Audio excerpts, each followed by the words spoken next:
Hi, my name is Sarah Brown. I am lead admin controller for mass vaccination at Aneurin Bevan Health Board.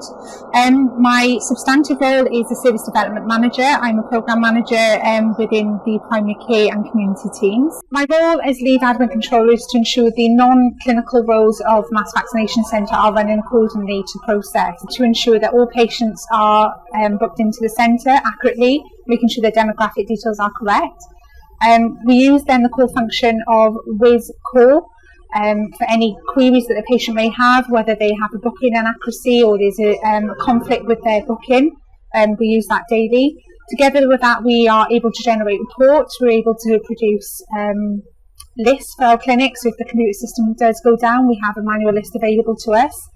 We also use it to check other demographic information for information being received from England, but it allows us to capture the full patient journey on the system. Whiz has allowed us to do is centralise all our patient data that is used by a multitude of professions across mass vaccination, clinical and non-clinical, together with the booking system. Therefore, it's a centralised process and everyone is seeing the same information as everyone else.